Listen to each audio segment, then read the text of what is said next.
Hello students. तो आज का हमारा जो टॉपिक है that is the conservation of plants and animals.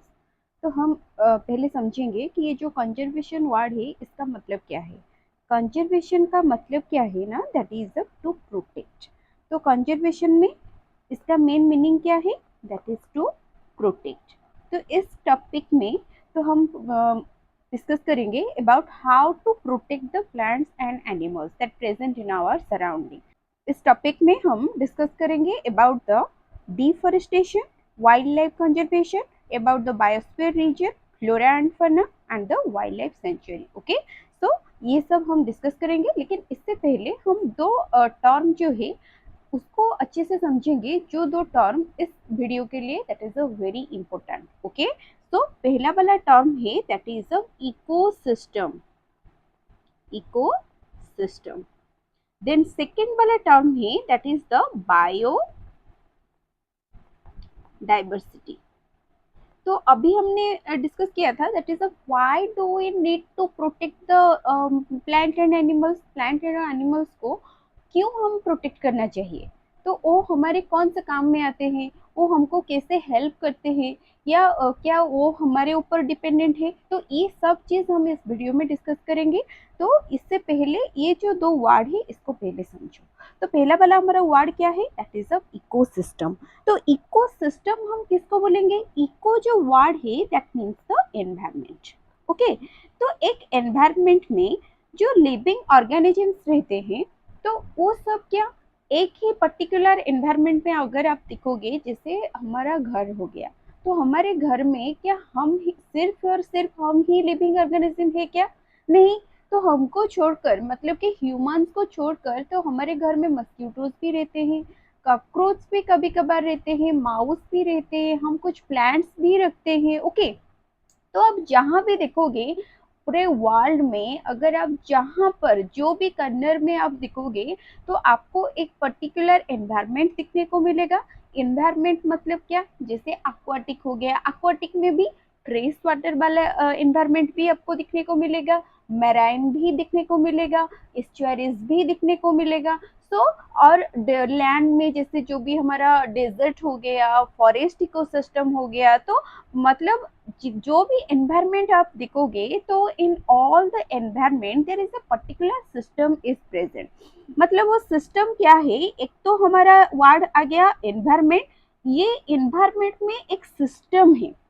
मतलब सिस्टम का मतलब क्या है, उधर जो भी मतलब हम एक एग्जांपल लेंगे, जैसे हमारा लैंड इकोसिस्टम हो गया, लैंड एनवायरनमेंट। ओके, तो उधर मतलब क्या लैंड, और उसको हम ऑल्सो बोल सकते हैं that is called the terrestrial.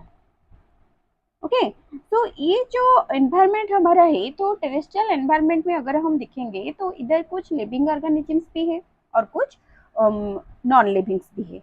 तो लिविंग ऑर्गेनिजम्स जो है उनको हम बोलेंगे biotic factor of that environment.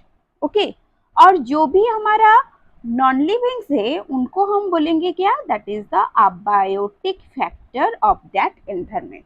तो वो जो बायोटिक और अबायोटिक एनवायरनमेंट से बेसिकली दे और बायोटिक्स आर इंटरडिपेंडेंट। ओके, मतलब क्या, जो भी एनिमल्स आप देखोगे, आप फूड चेन के बारे में आपको पता है, तो उधर क्या है, ऑल ऑफ द जितने भी ऑर्गेनिजम्स और जो भी लिविंग ऑर्गेनिजम्स होते हैं फूड चेन में, all of them are interdependent. Okay, तो किसी ना किसी तरह से all of them are connected to each other, interdependent. Okay, तो इधर अगर आप देखोगे एक सिस्टम में, not only the biotic factors, also they require some abiotic factors for their survival. Okay, तो एक सिस्टम में जब बायोटिक और अबायोटिक फैक्टर एनवायरमेंट में, जब बायोटिक और अबायोटिक फैक्टर एक यूनिट के जैसे रहते हैं, मतलब वो जो बायोटिक फैक्टर्स उधर रहते हैं तो उनके बीच कुछ ना कुछ रिलेशन है, तो वो भी डिपेंडेंट है। और जो बायोटिक फैक्टर्स है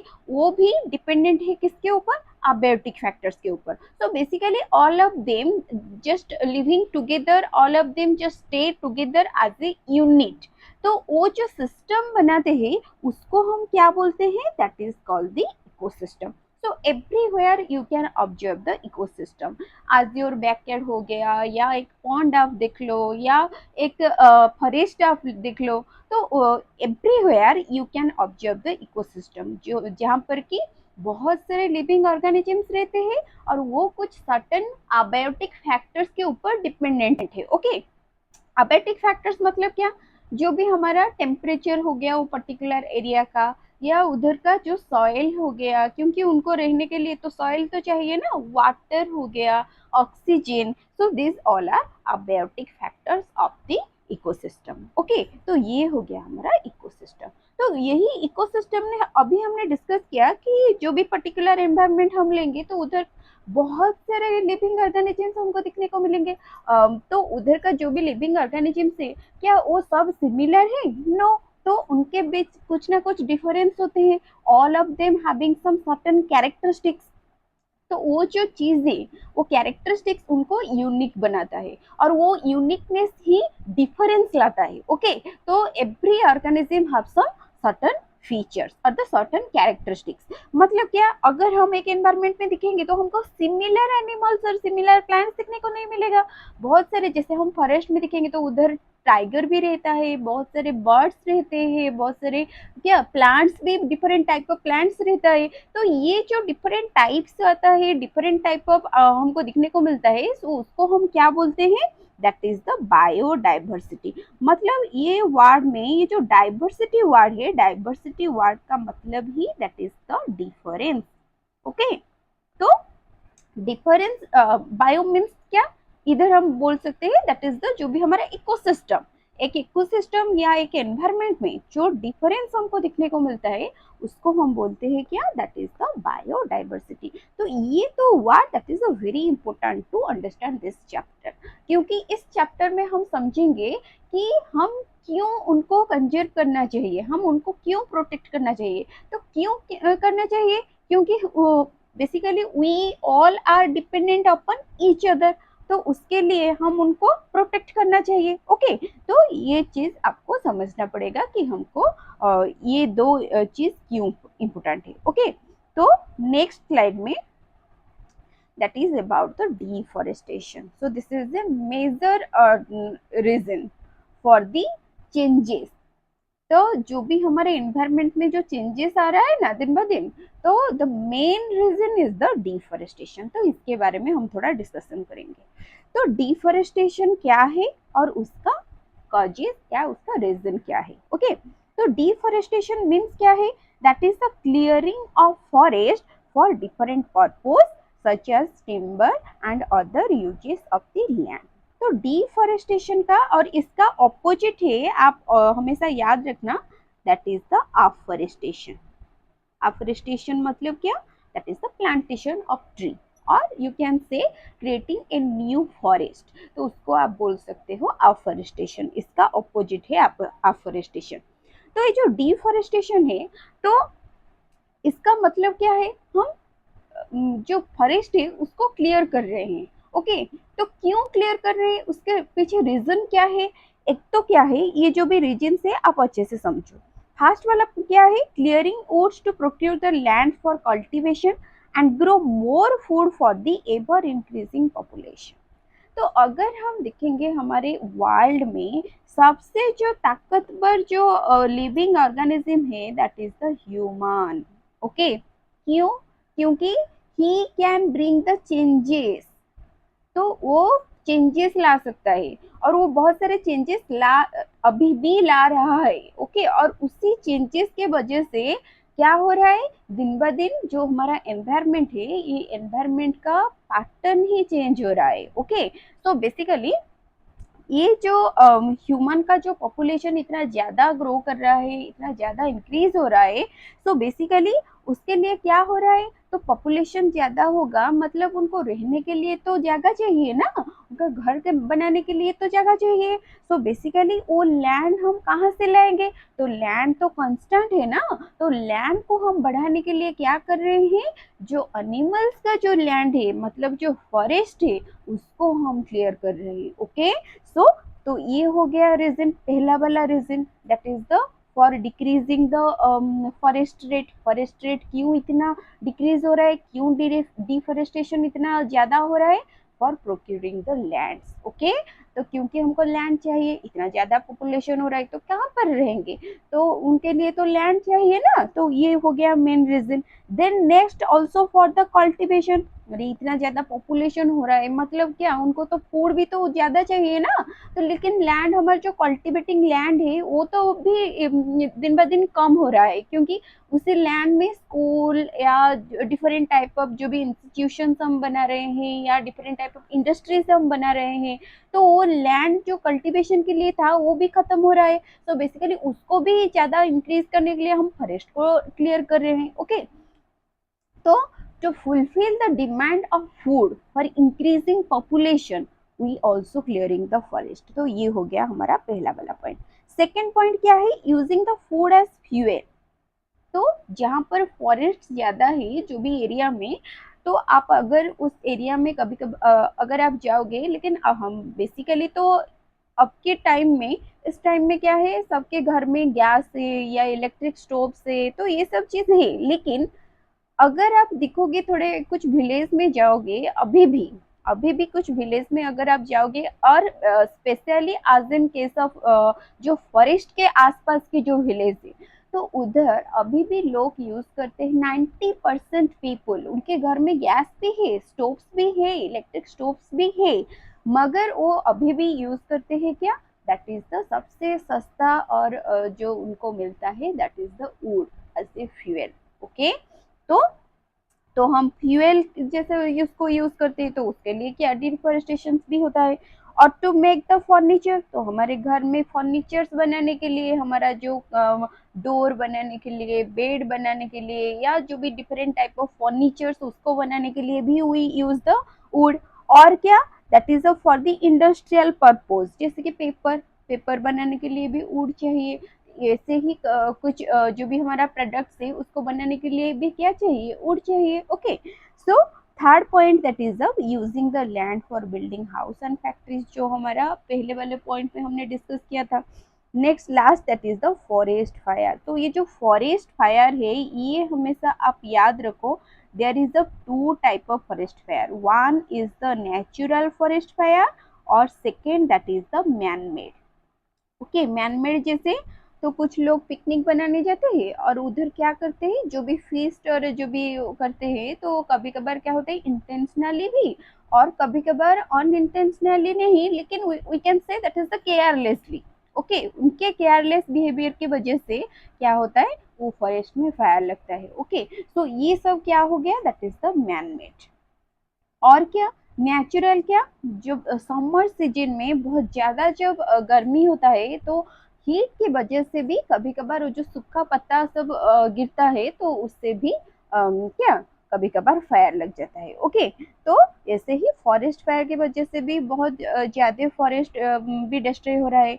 और क्या, severe drought also led to the deforestation. तो फॉरेस्ट एक तो मेन रीजन है डिफॉरेस्टेशन का, में अगर इसके बाद हम कंसिक्वेंसेस डिस्कशन करेंगे, जहाँ पर हम डिस्कशन करेंगे about the rain, how it hamper the rain cycle और वाटर साइकिल प्रॉपर अगर हम देखेंगे तो उसको भी हैम्पर कर रहा है, तो रेन भी हमारा इरेगुलर हो रहा है, तो उसके वजह से ड्रॉट आ रहा है। So due to severe drought, वो भी that leads to the deforestation. Okay, so these are the major reasons for the deforestation.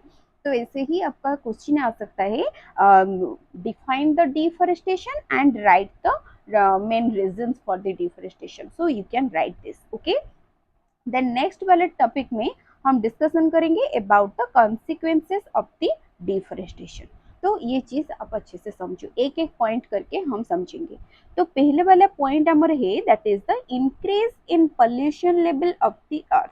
Consequences मतलब क्या, डिफॉरेस्टेशन हो रहा है मतलब उसका तो कुछ ना कुछ तो रिजल्ट आएगा ना, तो बेसिकली उसका जो कॉन्सिक्वेंसेस है always that is the negative effect to our environment, negative ही इम्पैक्ट करेगा। ओके, तो पॉजिटिव इम्पैक्ट नहीं करेगा।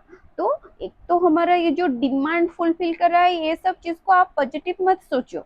Okay, we can we could have the alternatives for that, लेकिन हम अल्टरनेटिव्स यूज नहीं कर रहे हैं, तो हम जो भी हमारा गलती है उसको रिपीट करते जा रहा है। ओके, सो बेसिकली जो भी उसके कॉन्सिक्वेंसेस है और उसका जो भी रिजल्ट है उसको हम थोड़ा डिस्कशन कर लेंगे।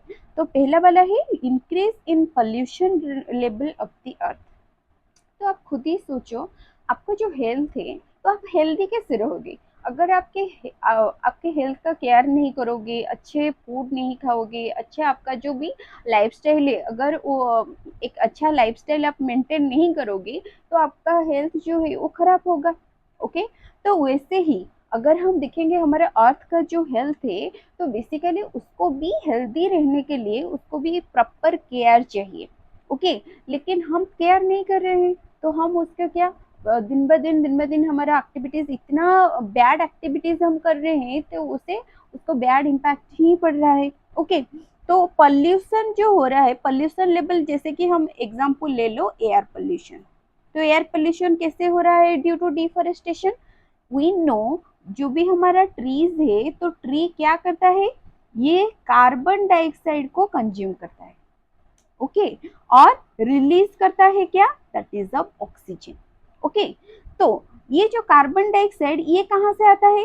सो बेसिकली जो भी हमारा जहाँ जहाँ पर भी हम फायर और जो भी इग्निशन जहाँ पर भी होता है, so basically due to combustion so everywhere जहाँ पर भी कंबशन होगा तो उधर से क्या कार्बन डाइऑक्साइड रिलीज होगा। ऑटोमोबाइल्स ले लो या इंडस्ट्रीज ले लो या जो भी हमारा क्या different type of main reason is the automobiles और द जो भी हमारा इंडस्ट्रीज।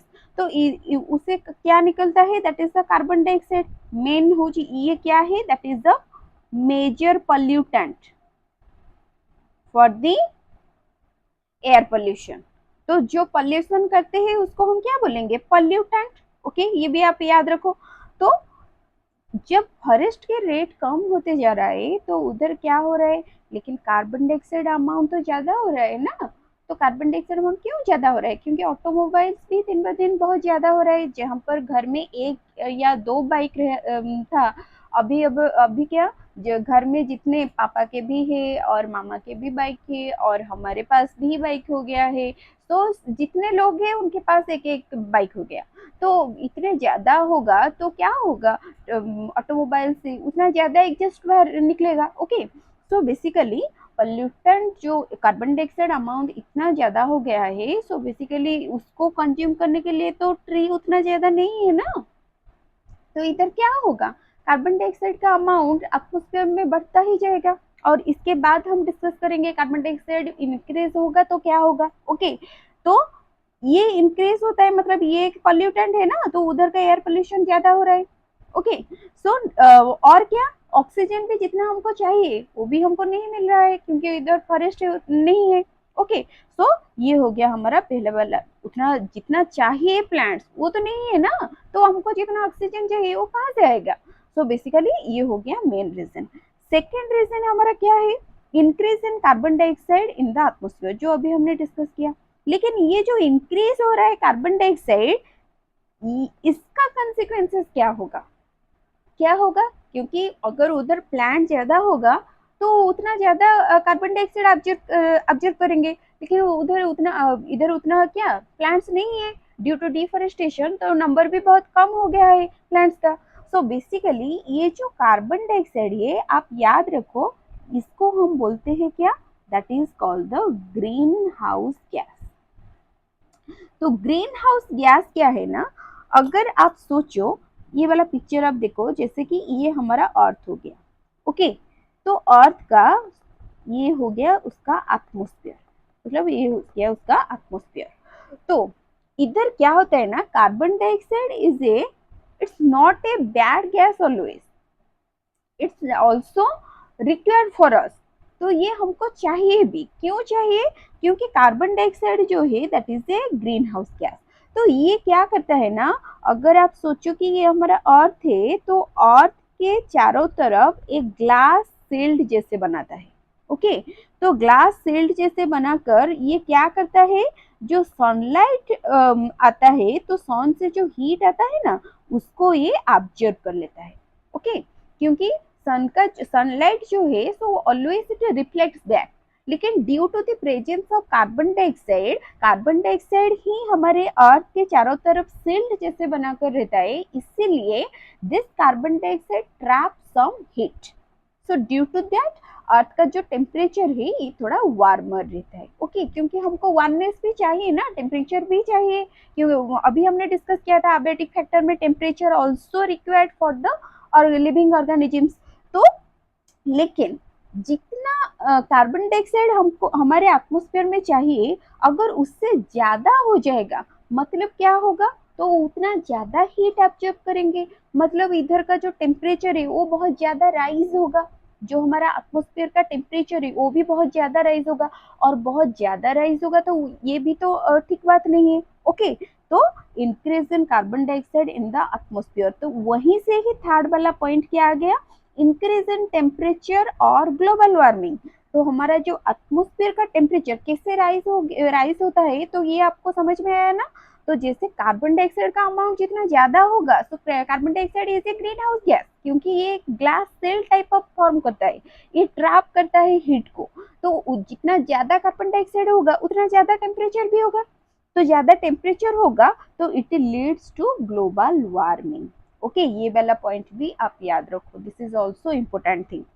नेक्स्ट क्या है, fourth, that is of lowering the level of ground water. तो ग्राउंड वाटर का लेवल जो है उसको मेंटेन करने के लिए हमारा जो प्लांट्स का जो रोल है that is a very important. Okay, तो जितना ज्यादा प्लांट्स हटेगा तो उतना क्या होगा, ग्राउंड वाटर का जो लेवल है वो भी लोअर हो जाएगा। ओके, देन फिफ्थ में है क्या, that is the disturbance in the balance of nature, जैसे कि pollution, not only the air pollution, it also hamper the water pollution. और क्या, वाटर पोल्यूशन हो गया या साउंड पोल्यूशन, क्योंकि साउंड ज्यादातर हम ऑब्जर्व कौन करता है, that is the plants. Okay, तो प्लांट जैसे हट रहा है तो उधर क्या, जो भी ट्रैफिक का साउंड हो गया या जो भी हमारा क्या, that is the unpleasant sounds जो होते हैं, जो नॉइज होते हैं, तो उसको वो भी ऑब्जर्व नहीं होते हैं, so basically they disturb us, so that's also the noise pollution, they make the noise pollution. Next क्या है, also it hamper the soil pollution as well। okay, ये आप याद रखो, not only the air pollution, all the जो भी soil हो गया या वाटर पोल्यूशन हो गया या नॉइज पोल्यूशन हो गया, every pollution hampered by the, sorry caused by the deforestation. Next क्या है, दैट इज द, तो ये सब क्या है, नेचर का जो बैलेंस है, जो बैलेंस में रहना चाहिए वो डिस्टर्ब हो रहा है। और क्या है, डिक्रीज इन द रेनफॉल, तो रेनफॉल में ये तो आप सब जानते हो, वाटर साइकिल अगर आप दिखोगे तो ज्यादातर अगर हम आप दिखोगे जो वाटर वेपर होता है, एवापोरेशन होता है, तो एवापोरेशन में प्लांट का भी बहुत इंपॉर्टेंट रोल है। Okay, there is a process which is called the transpiration process. Okay, तो ट्रांसपीरेशन प्रोसेस में क्या होता है, वाटर वेपर्स जो है, so basically some waters they just released from the surface of the leaf। okay, and that process is called the transpiration। तो एक तो वाटर होल्ड करने में और ग्राउंड वाटर लेवल को मेंटेन करने में भी प्लांट का हाथ है, और दूसरा क्या है, that is for the evaporation, इसमें भी इसका रोल है। तो ड्यू टू डिफॉरेस्टेशन रेनफॉल भी अच्छे से नहीं हो रहा है, मतलब कि इरेगुलर हो रहा है, समर सीजन में रेन हो रहा है, या रेनी सीजन में जहाँ पर बारिश होना चाहिए उधर बारिश नहीं हो रहा है, तो basically it also affect the agriculture as well. Next क्या है, decrease of fertility of the soil, तो सॉइल का फर्टिलिटी, तो एक वर्ड आप जानते हो that is called the humus, which is of a nutrient rich layer of the soil। तो सॉइल का जो अपर लेयर होता है ना, that is the humus layer, not we can say that is the upper layer. So basically in the upper region जो nutrient rich layer होता है उसको हम बोलते हैं क्या, ह्यूमस। और वो न्यूट्रिएंट्स किसको चाहिए, प्लांट्स को चाहिए। ओके, तो प्लांट्स को चाहिए और प्लांट्स भी उसको रिसाइकिल करता है, लेकिन ड्यू टू डिफॉरेस्टेशन वो जो सो दैट जो भी ह्यूमस होता है ना, सो वो सॉइल का फर्टिलिटी, मतलब वो सॉइल में न्यूट्रिएंट्स कितना ज्यादा है, क्योंकि अगर सॉइल में प्लांट ग्रो करेगा तो उसके लिए उसको न्यूट्रिएंट्स चाहिए ना, तो उसको हम बोलते हैं fertility power of the soil. Okay, मतलब कि the capacity to hold the nutrients which is required for the plant. तो वो वाला चीज भी गिरते जा रहा है, क्योंकि ड्यू टू दी क्या, डिफोरेस्टेशन। नेक्स्ट क्या है, 8 नंबर पॉइंट है, that is the increase in the changes of natural calamities. तो ये क्या है, that is the natural calamities, जैसे कि ड्रॉट हो गया या फ्लड हो गया, सो ये सब चीज भी होता जा रहा है। ओके, सो नेक्स्ट स्लाइड में हम डिस्कस करेंगे। सो ये सब हो गया क्या हमारा, that is the consequences of the deforestation. इसके बाद that is the wild life conservation. तो अभी हम कुछ ना कुछ डिस्कस किए कि हमको प्लांट कैसे हमारे काम में आता है, how we dependent upon the plants. Okay, so next क्या है, वाइल्ड लाइफ कंजर्वेशन। तो जैसे प्लांट हम के ऊपर हम डिपेंडेंट है, वैसे ही हम बहुत सारे एनिमल्स के ऊपर भी डिपेंडेंट है, और वो एनिमल्स भी उनके सर्वाइवल के लिए not directly we can say that is वो भी हमारे ऊपर डिपेंडेंट है, क्योंकि ड्यू टू आवर एक्टिविटीज उनका नंबर घटते जा रहा है। ओके, सो बेसिकली उनका अगर उनके पॉपुलेशन को मेंटेन करना है तो वो भी हमारा ही काम है, क्योंकि वो भी हमको चाहिए, क्योंकि अगर हमको बैलेंस लाना है एनवायरमेंट में, so we should keep the number in balance, we should keep their population in a क्या पर्टिकुलर पैटर्न। तो उनके जो पॉपुलेशन है जितने बैलेंस रहना चाहिए उतना ही अगर हम रखेंगे तो बैलेंस रहेगा एनवायरमेंट में। ओके, क्योंकि we know about the food chain और फूड वेब। अगर आपको फूड चेन और फूड वेब के बारे में पता नहीं है तो आप कमेंट सेक्शन में बोल सकते हो, मैं एक क्लास में उसको भी समझाऊंगी। ओके, तो इधर हम डिस्कस करेंगे about the wild life conservation. तो वाइल्ड लाइफ कंजर्वेशन जो है, तो इधर हम नॉट ओनली द प्लांट्स, जो भी एनिमल्स थे उनको भी हमको प्रोटेक्ट करना चाहिए। ओके, क्योंकि हमने इकोसिस्टम ने अभी डिस्कस किया, क्योंकि जो सॉरी इकोसिस्टम में जो हमने डिस्कस किया कि जितने भी प्लांट्स और एनिमल्स जो भी है वो सब क्या है, इंटरडिपेंडेंट है। तो हमको एनवायरनमेंट में अगर बैलेंस लाना चाहिए तो सबका जो भी पॉपुलेशन है वो भी बैलेंस रेट में ही रहना चाहिए। ओके, तो वाइल्ड लाइफ कंजर्वेशन क्या है, that is the practice of protecting endangered plant animal species and their habitat in an effort to maintain the ecological balance. Okay, तो इकोलॉजिकल या एनवायरनमेंट में एक बैलेंस लाने के लिए तो हमारे जो भी प्लांट्स और एनिमल्स है उनके नंबर या उनके हैबिटेट को भी हमको मेंटेन करना है। ओके, तो बेसिकली उसको हम क्या बोलते हैं, that is called the wild life conservation. तो वाइल्ड लाइफ कंजर्वेशन जो है, तो इसके लिए हमारा जो गवर्नमेंट है, तो आवर नेशनल जो भी हमारा स्टेट गवर्नमेंट है या जो भी हमारा क्या कंट्री के जो गवर्नमेंट है, तो basically they lays down some rules and regulations, okay, to protect our forest and the wild life. तो जैसे कि उन्होंने कुछ कुछ एक्टिविटीज पर प्रोहिबिशन लगाए हैं, जैसे कि cutting down trees, grazing cattle, hunting, plantation and cultivation, poaching. Okay, so ये सब चीज उन्होंने क्या किया है, for to give the protection, okay, to conserve the habitat of different type of जो भी एनिमल्स रहते हैं, तो उनके हैबिटेट को कंजर्व करने के लिए या वाइल्ड लाइफ कंजर्वेशन के लिए क्या किया, जैसे कि कटिंग डाउन ट्रीज। तो बहुत सारे लोग क्या करते हैं, ट्रीज और फॉरेस्ट से क्योंकि प्लांट्स तो उनको चाहिए, तो बेसिकली जो टिम्बर्स कलेक्ट करने के लिए बहुत सारे ट्रीज को कटिंग करते हैं। ओके, तो ये चीजें को प्रोहिबिट किया गया है। ओके, तो वैसे ही कुछ विदाउट परमिशन तो आप जाकर कटिंग करके नहीं ला सकते हो। ओके, और क्या है, ग्रेजिंग कैटल। तो फॉरेस्ट के आसपास जो लोग रहते हैं तो वो क्या करते हैं, अपने जो कैटल से तो उनको ग्रेजिंग के लिए फॉरेस्ट छोड़ देते हैं, तो वो भी क्या करते हैं, basically they also destroying the forest. Okay, next क्या, हंटिंग। तो हंटिंग में क्या होता है, तो उधर का जो भी एनिमल्स है तो उनको हंटिंग करते हैं लोग, टाइगर्स करते हैं तो टाइगर्स की स्किन लेने के लिए, एलिफेंट्स को करते हैं, एलिफेंट्स का जो टस्क है उसको कलेक्ट करने के लिए। ओके, तो every living organisms have some ecological importance. Okay, तो उनके जो भी पार्ट्स है उसको कलेक्ट करने के लिए लोग उनको हंटिंग करते हैं, और उसके ऊपर प्रोहिबिशन किया गया है। और क्या है, प्लांटेशन एंड कल्टीवेशन।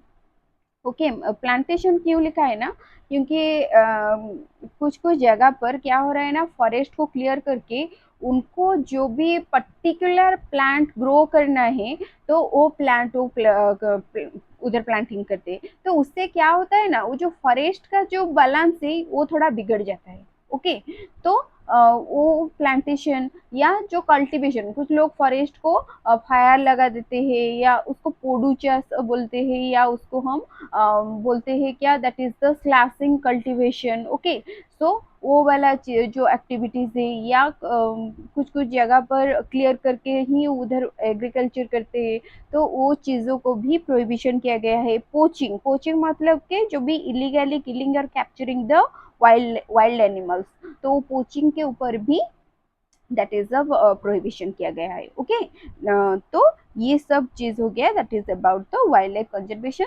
इसको हम और थोड़ा डिटेल्स में पढ़ेंगे। ओके, क्योंकि ये जो एंडेंजर्ड प्लांट और एनिमल्स क्या है, स्पेसीज वर्ड क्या है, ये सब चीज हम इस वीडियो में आगे जाकर डिस्कस करेंगे। ओके, तो अभी हमारा नेक्स्ट स्लाइड जो है that is the about the biosphere region. तो जो अभी हमने डिस्कस किया about the wildlife conservation, so this is the major क्या step taken by the government। okay, तो गवर्नमेंट ने क्या किया है, जहाँ जहाँ पर फॉरेस्ट है तो वो एरिया को उन्होंने क्या they declared as the biosphere region. Okay, जहाँ पर बहुत ज़्यादा एरियाज पर फॉरेस्ट है तो वो सब एरियाज को उन्होंने प्रोटेक्टेड एरिया में कन्वर्ट किया कर दिए हैं। Okay, so basically biosphere reserve हम किसको बोलेंगे, it is an area which aims to conserve the biodiversity of the area as well as its culture. तो पर्टिकुलर हम बायोस्फीयर रिजर्व, अगर एक जगह पर बहुत ज़्यादा area that is covered with forest, तो वो फॉरेस्ट को अगर गवर्नमेंट प्रोटेक्टेड नहीं बनाएंगे तो लोग अपनी मनमानी करेंगे, लोग जाकर उधर क्योंकि वो बोलेंगे क्या ये क्या आपके बाप का है क्या ये आपका है क्या, ये तो हमारा है, सब बोलेंगे कि ये तो हमारा है, ये तो किसी के नाम पर नहीं है। तो बेसिकली वो उधर से प्लांट्स लेंगे, तो उसको प्लांट्स लेंगे, हंटिंग करेंगे, पोचिंग करेंगे, सो टू स्टॉप दिस। तो ये सब एक्टिविटीज को स्टॉप करने के लिए और प्रोटेक्ट करने के लिए फॉरेस्ट को, तो बेसिकली गवर्नमेंट ने ये स्टेप लिया है। ओके, तो बायोस्फीयर रिजर्व में, तो एक बायोस्फीयर रिजर्व में यहाँ पर कुछ नेशनल पार्क्स भी होते हैं। ओके, नेशनल पार्क और कुछ सेंचुरीज भी होते हैं। ओके, तो और आप बोल सकते हो that is the wild life sanctuaries. तो ये जो एक बायोस्फीयर, क्योंकि एक बहुत ज़्यादा प्रोटेक्ट एरिया को हम वाइल्ड बायोस्फीयर रिजर्व बोलेंगे, और वही बायोस्फीयर रिजर्व में ही कुछ एरिया आएगा जो क्लासिफाई किया गया है एज द नेशनल पार्क, और कुछ एरिया को हम बोल सकते हैं वाइल्ड लाइफ सेंचुरी। और इस दोनों में भी क्या डिफरेंस है ये भी मैं आपको बोलूँगी। ओके,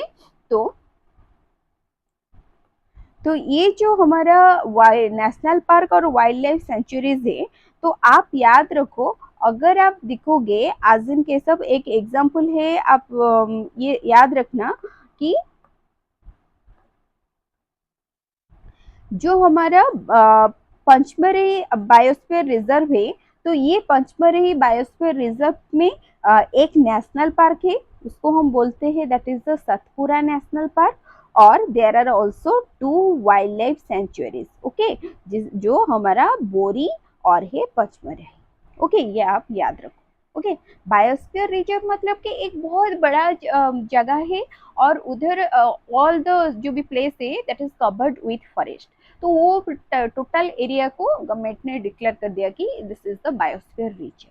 तो वो बायोस्फीयर रीजन में भी कुछ जगह को उन्होंने प्रोटेक्टेड एरियाज और बोल सकते हो that is the national park, और कुछ कुछ एरियाज को उन्होंने डिक्लेयर किया as the wild life sanctuaries. तो ये दोनों में क्या डिफरेंस है अभी मैं बोलूंगी। तो ये भी देखो आप, दैट इज द इंडिया का जो हमारा मैप है। तो इधर अब टोटल हमारा है 18 biosphere region. Okay, 18 biosphere region में आप याद रखो कौन से स्टेट में कौन सा सब बायोस्फीयर रिजर्व है। एंड इम्पोर्टेंट फॉर यू, हमारे उड़ीसा में कौन है, दैट इज क्या है, that is the Similipal. Okay, और सिमिलपाल बायोस्फीयर रिजर्व जो है इधर नेशनल पार्क भी है। ओके, सो आज इन केस ऑफ हमारे जो नेबर है, नेबर स्टेट वेस्ट बंगाल में देखो इधर क्या है, सुंदरबन। ओके, और वैसे ही बहुत सारे स्टेट में।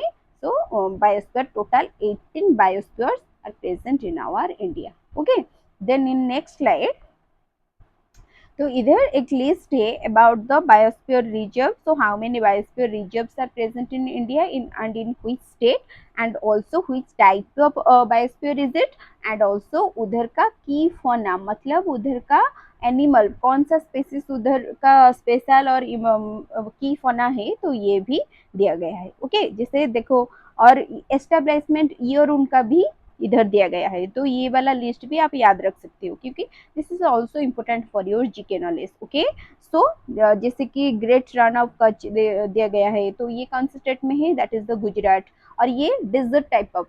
और इधर का जो भी की फौना है that is the Indian wild ass. Okay, वैसे ही 18 बायोस्फीयर रिजर्व से, और ये आप याद रख सकते हो। देन हमारा नेक्स्ट स्लाइड है about the flora and fauna. हाँ, तो जो हमारा फ्लोरा क्या है और फौना क्या है। तो अगर आप एक पर्टिकुलर एरिया अगर आप देखोगे, तो उस पर्टिकुलर एरिया में जो प्लांट्स पाए जाते हैं तो उनको हम बोलते हैं flora of the area. Okay, और जैसे कि flora in the Pachmarhi biosphere reserve, that is the क्या क्या है, silver fern, jamun, arjun, then the sal tree, teak tree and the mango tree. मतलब ये सारे जो प्लांट्स थे they are found in the Pachmarhi biosphere reserve. तो ये वाले जो प्लांट्स को हम क्या बोलेंगे, that is the flora of the Pachmarhi biosphere reserve. तो एक पर्टिकुलर एरिया में क्या क्या प्लांट्स है, तो उस प्लांट्स को हम बोलेंगे flora of that particular area. Okay, then आज इन केस हम नेक्स्ट स्लाइड देखो, ये क्या है, फौना। वैसे ही पर्टिकुलर एरियाज में कौन से एनिमल्स पाए जाते हैं, तो उनको हम क्या बोलेंगे, that is the fauna of that particular area. Okay, जैसे बायोस्फीयर जो पचमढ़ी बायोस्फीयर रिजर्व है उधर का फ्लोरा सब, सॉरी फौना सब क्या है, that is the blue bull, wolf, leopard, barking deer, chital, chinkara. Okay, so ये सब क्या है, that is the fauna of that biosphere reserve. Okay, so there is no doubt flora and fauna जो भी आप देखोगे एरियाज, तो उधर के वो एरियाज में आपको पर्टिकुलर कुछ प्लांट्स भी दिखने को मिलेंगे और कुछ एनिमल्स भी। तो वो प्लांट्स को आप बोलोगे फ्लोरा ऑफ दैट एरिया, और एनिमल्स को बोलोगे fauna of that area. Okay, so next है that is of endemic species. तो एंडेमिक स्पेसिस हम किसको बोलेंगे, स्पेसिस जो है ये आप पहले समझो। स्पेसिस मतलब क्या है ना, जो भी हमारे अगर हम एनिमल्स के बारे में सोचेंगे तो बहुत सारे एनिमल्स हमको दिखने को मिलते हैं। डग हो गया, कैट हो गया, या वाइल्ड लाइफ एनिमल्स में आप सोचो टाइगर हो गया, लायन हो गया। So every animals have some certain characteristics. Okay, so उसी कैरेक्टरिस्टिक्स के बेस्ड पर ही उनको क्लासिफाई किया गया है कि ये वाले जो एनिमल्स है इनको हम टाइगर बोलेंगे, और ये जो ग्रुप्स ऑफ एनिमल्स है जिनके क्या है बॉडी में थोड़ा स्ट्रिप्स है, ब्लैक और व्हाइट का स्ट्रिप्स है, और उनका एक टेल है, और उनका जो हेड है ये थोड़ा हॉर्स टाइप ऑफ है, और उनको हम बोलेंगे क्या, दैट इज अ जेब्रा। तो उनका भी कुछ पर्टिकुलर कैरेक्टरिस्टिक्स होता है।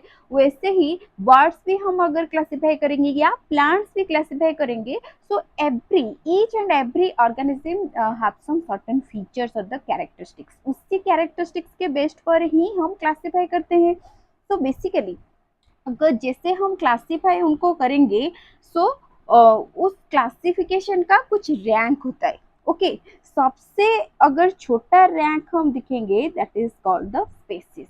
ओके, इसको आप बोल सकते हो that is the unit of classification. तो जो भी प्लांट्स और एनिमल्स के जो क्लासिफिकेशन होता है उसके सबसे not unit smallest unit sorry smallest unit of the classification of living organism, that is called the species. Okay, तो इस स्पेसिस को तो हम और कैसे डिफाइन कर सकते हैं, इधर आप देखो, a group of living organisms can interbreed with each other are called species. तो स्मॉलेस्ट मैंने क्यों बोला है ये भी थोड़ा आप याद रखो।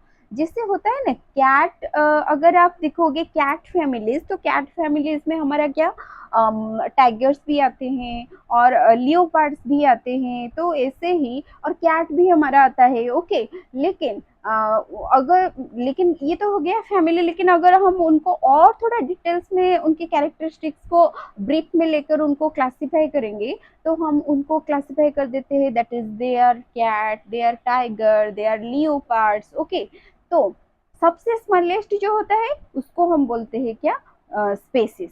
जैसे आप सोचो, हम एक कंट्री, जैसे हम बोलते हैं क्या, वी आर इंडियंस, लेकिन अगर हम और थोड़ा क्लासिफाई के लोअर में जाएंगे तो हम बोलते हैं हम पर्टिकुलर स्टेट को रिप्रेजेंट करते हैं।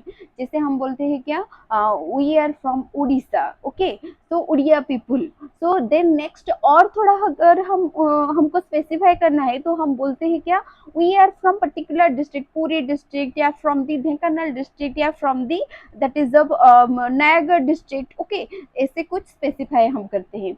और भी स्पेसिफाई करना है तो हम हमारे पर्टिकुलर जो एरिया है उसको स्पेसिफाई करते हैं, या हमारे पर्टिकुलर जो कॉलोनी का नेम है उसको स्पेसिफाई करते हैं। और पर्टिकुलरली स्पेसिफाई करना है तो हम अपने पापा का नाम बोल देते हैं कि हम उनके बेटी हैं और हम उनका बेटा है। ओके, तो ऐसे ही हम अपने आप को स्पेसिफाई करते हैं। वैसे ही एनिमल्स को जिस सर्टेन ग्रुप्स में क्लासिफाई करने के लिए कुछ कुछ कैरेक्टरिस्टिक्स को ध्यान में दिया जाता है। तो वैसे ही स्मॉलेस्ट जो उनका यूनिट है, जैसे हम अपने आप को जो स्पेसिफाई करते हैं, सबसे स्मॉलेस्ट हम अपने जो फैमिली को बोल सकते हैं, that is the smallest unit of our specification और ऑफ आवर क्लासिफिकेशन। वैसे ही हमारे अगर हम टोटल लिविंग ऑर्गेनिजम्स के जो क्लासिफिकेशन दिखेंगे तो सबसे स्मॉलेस्ट यूनिट होता है दैट इज द स्पेसिस। हम भी human, we are human species. Okay, तो जो स्पेसिस के जो ऑर्गेनिजम्स होते हैं, पर्टिकुलर स्पेसिस के जो ऑर्गेनिजम्स होते हैं, दे can interbreed with each other. तो वो रिप्रोडक्शन जो होता है, इंटरब्रीड मतलब कि उसके जो इंडिविजुअल्स है उनके क्या बीच इंटरब्रीड होता है, रिप्रोडक्शन कर सकते हैं। ओके, तो उनको आप बोलते हैं क्या, not a reproduction, we can say that is a interbreed, breeding कर सकते हैं उनके बीच, तो आप बोल सकते हैं उसको that is called the species, they can interbreed. Okay, then it means that only a member of one species can reproduce the offspring that are fertile। और वो जो रिप्रोड्यूस करता है ना उसका बच्चा, वो भी फर्टाइल होना चाहिए, मतलब वो जो बच्चा है उसको भी बच्चा होगा आगे जाकर। ओके, तभी जाकर आप उसको बोलोगे that is the fertile in nature, that means that can give birth to future generation. और member of a species look like each other, all the members are look like each other. ऐसे आप नहीं बोलोगे नहीं मेरी बिल्ली तो उसके बिल्ली से थोड़ा डिफरेंट है, लेकिन बिल्ली का कलर डिफरेंट होगा, उसका पैटर्न डिफरेंट होगा, लेकिन उसका जो सर्टेन कैरेक्टरिस्टिक्स है ना, जैसे बिल्ली का जो भी उसका ईयर का जो शेप है और उसका जो भी फेस का जो शेप है और वो जो चीज़ है, जैसे हम बोलेंगे मैं तो थोड़ा अलग हूँ उससे, वो तो थोड़ा अलग है उससे, अरे that is due to our characteristics of our parents, लेकिन ह्यूमन ही तो हम है ना। ओके, तो जो भी मेंबर्स है तो ह्यूमन के हमारे जो मेंबर्स है we all are look alike, so they are look like each other and share many characteristics. Okay, तो देन नेक्स्ट है दैट इज द, ये जो स्पेसिस है, स्पेसिस आपके समझ में आया। तो स्पेसिस में दो चीजें, एक है हमारा एंडेंजर्ड स्पेसिस, दूसरा है एंडेमिक स्पेसिस। एंडेंजर्ड स्पेसिस हम किसको बोलेंगे, species whose number diminish so much that they might face extinction, okay, or vanish off the face of the earth are known as endangered species। मतलब क्या हो रहा है ना, आप डोडो बर्ड्स के बारे में जानते हो, तो डोडो बर्ड्स जो है तो उनका basically they are already extinct. Okay, वो अभी नहीं है, तो वो जब उनका नंबर जब डिमिनिश हुआ तो वो इतने रिमार्केबल नहीं हुआ। ओके, तो we can protect them, we could not protect them, we could not conserve them. तो बेसिकली उनका नंबर कम्प्लीटली डिमिनिश हो गया, कम्प्लीटली रिड्यूस हो गया। ओके, तो अभी हम बोल सकते हैं उनको दे आर एक्सटिंक्ट स्पेसीज, जो ऑलरेडी एक्सटिंक्ट हो गए, ऑलरेडी उनका कोई भी मेंबर्स अभी जिंदा नहीं हो। ओके, तो उसको हम बोलेंगे क्या, that they are called the extinct species. लेकिन जो एक्सटिंक्ट होने जा रहे हैं उनको हम क्या बोल सकते हैं, एंडेंजर्ड। मतलब उनका नंबर जो है बहुत ज्यादा रिड्यूस हो रहा है और they might face the extinction, वो आगे जाकर एक्सटिंक्ट हो सकते हैं। तो उनको हम बोलते हैं क्या, एंडेंजर्ड स्पेसीज। ओके, तो कुछ प्लांट्स भी होते हैं ऐसे और कुछ एनिमल्स भी। ओके, एंडेमिक हम किसको बोलेंगे, ये जो चीज है ना ये थोड़ा कंफ्यूजिंग है, इसको थोड़ा याद रखना। एंडेंजर्ड, डेंजर्ड जो हो, जिनका नंबर बहुत ज्यादा कम हो रहा है, जो डेंजर्ड में है, उनको हम बोलेंगे एंडेंजर्ड। और एंडेमिक हम किसको बोलेंगे, species of plant and animals that are exclusively, ये चीज आप ध्यान में रखो, exclusively found in particular area are called endemic to that zone or the state or the country। जैसे कि आप सब जानते हो ऑस्ट्रेलिया में कंगारू, क्योंकि बेस्ट एग्जांपल, तो कंगारूस जो है वो ऑस्ट्रेलिया में ही बहुत ज्यादा पाए गए हैं, दिखने को मिलते हैं, नॉट पाए गए हैं, दिखने को मिलते हैं। तो अगर आप दिखोगे तो हम उसको क्या बोल सकते हैं, endemic species of that particular area. Okay, तो वैसे ही अगर हम कुछ कुछ एरिया में दिखेंगे, हम कुछ कुछ एरियाज में पर्टिकुलरली कुछ एनिमल्स या कुछ प्लांट्स दिखने को मिलेंगे। ओके, तो उस प्लांट और एनिमल्स को, वो एरिया का हम बोल सकते हैं endemic species of that particular area. Okay, अगर आप इसे सोचो कि हमारे आसपास एक फॉरेस्ट है और इधर बहुत ज़्यादा डियर, एक पर्टिकुलर स्पेसीज ऑफ डियर पाए जाते हैं बहुत ज़्यादा अमाउंट में। ओके, तो हम बोल सकते हैं उन डियर को हमारा जो फॉरेस्ट है इस या एरिया का एंडेमिक स्पेसीज। जो अदर भी कुछ प्लेस में पाए जाते हैं लेकिन इतना ज़्यादा नहीं। ओके, तो ये इनका क्या है, natural habitat. Not only the plants, not only the animals, plants भी और बर्ड्स भी। ओके, जो भी लिविंग ऑर्गेनिज्म से अगर एक पर्टिकुलर एरिया में उनका थोड़ा ज़्यादा नंबर हमको दिखने को मिलता है, मतलब कि वो उनका नेचुरल हैबिटेट है। ओके, वो उधर थोड़ा अच्छे से उनका जो नंबर है वो ग्रो कर सकता है। तो एरिया का उनको हम बोल सकते हैं that is the endemic species of that particular area. Okay, so is there any doubt, तो अगर डाउट है तो आप मुझे बोल सकते हो।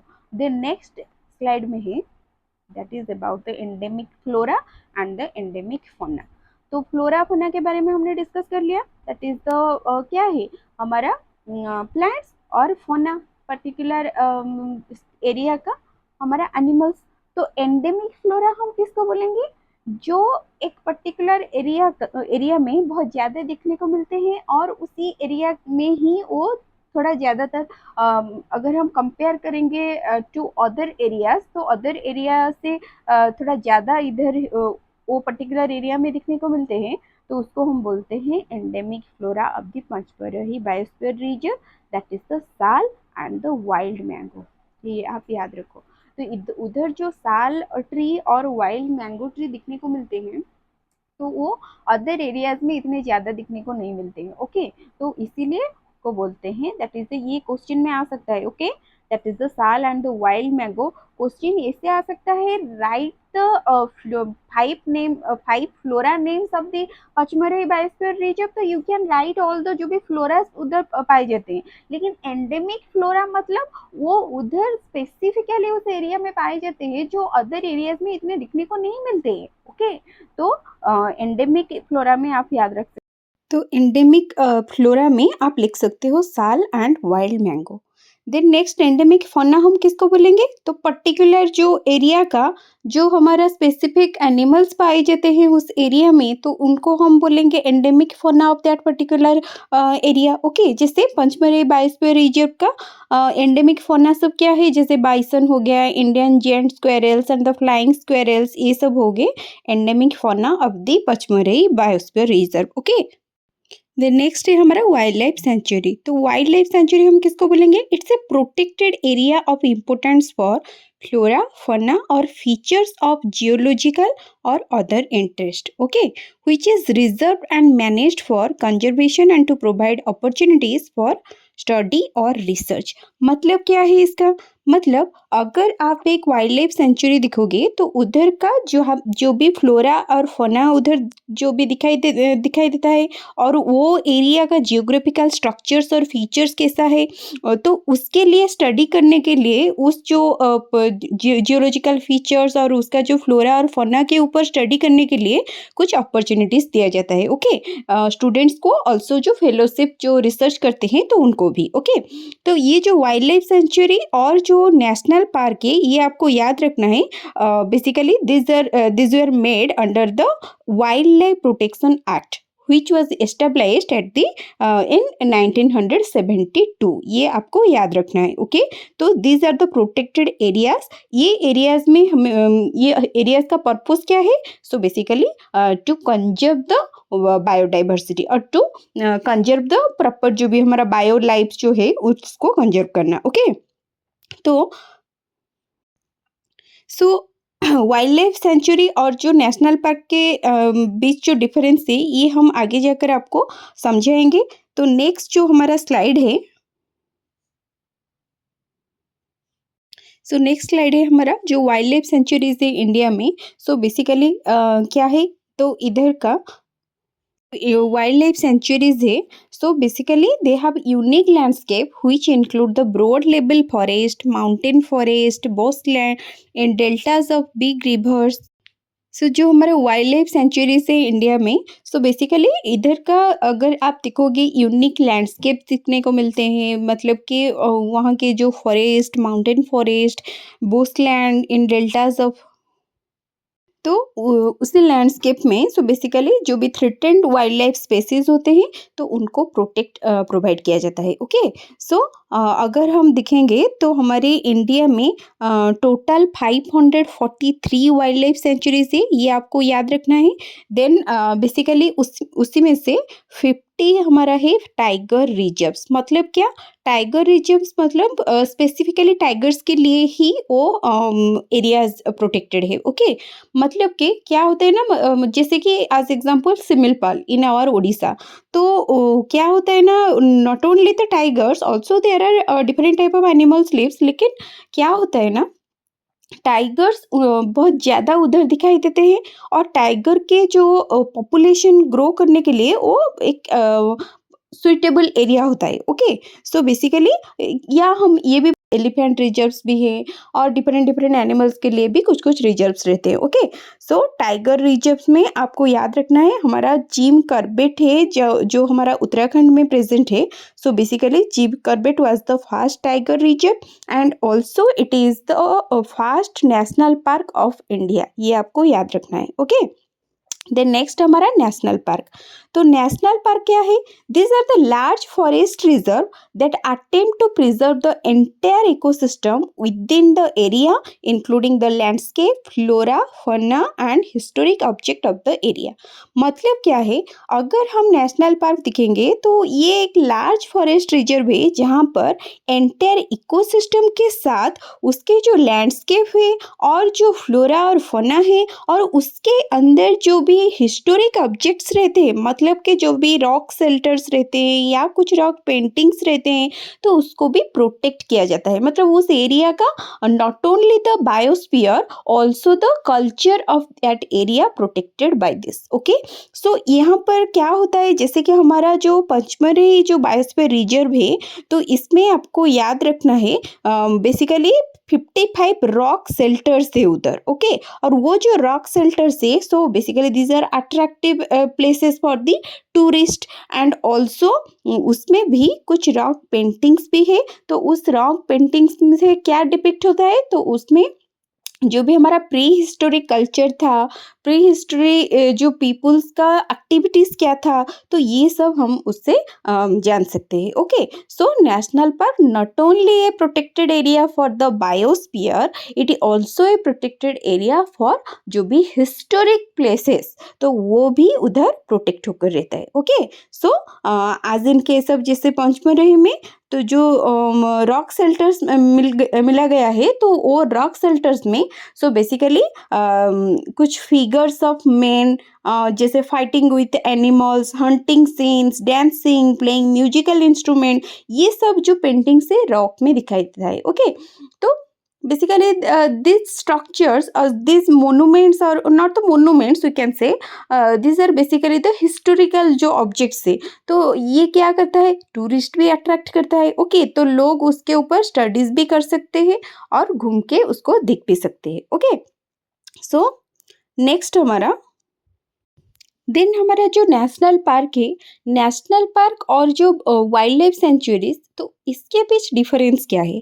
तो क्या होता है ना, अगर हम देखेंगे दोनों ही these are purpose is same. Okay, that means for the conservation of wild life, लेकिन जो नेशनल पार्क है, सो इसको हम बोल सकते हैं that is of high degree of protection, it provide high degree of protection, मतलब वो जो एरिया है that is of high degree of restrictions also there. Okay, मतलब जो भी नेशनल पार्क और वाइल्ड लाइफ सेंचुरीज, तो उसके आसपास भी बहुत लोग रहते हैं। ओके, तो उन लोगों के जो ह्यूमन एक्टिविटीज़ है, जैसे कि वुड कलेक्ट करना या कुछ जो सूखा पत्ता उधर गिरा होता है तो उसको कलेक्ट करना, तो ये सब चीज़ वाइल्ड लाइफ सेंचुरीज में अलाउ है। ओके, मतलब कुछ that is we can say some things are permitted in the wildlife sanctuaries, लेकिन अगर हम नेशनल पार्क में देखेंगे that is completely prohibited in the national park,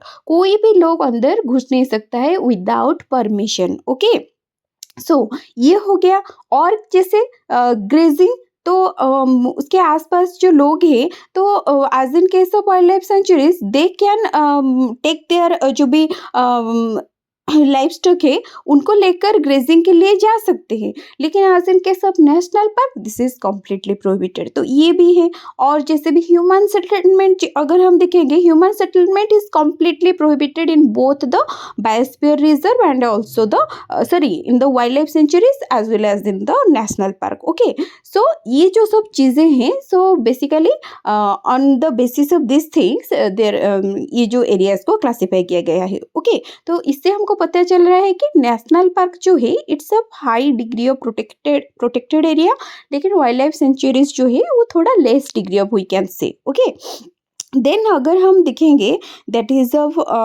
national park हमारे जो इंडिया में, तो नेक्स्ट हमारा कुछ नेशनल पार्क इधर दिया गया है, जैसे Jim Corbett national park, Kaziranga national park, Gir forest national park. So here 10 national parks are present in this slide, लेकिन हमारा टोटल 104 नेशनल पार्क है इंडिया में। ओके, इधर जो भी नेशनल पार्क है आप याद रख सकते हो, और उनका लोकेशन मतलब वो कौन से स्टेट में प्रेजेंट है, जैसे Jim Corbett national park Uttarakhand में, काजीरंगा असम में, गिर फॉरेस्ट वो गुजरात में।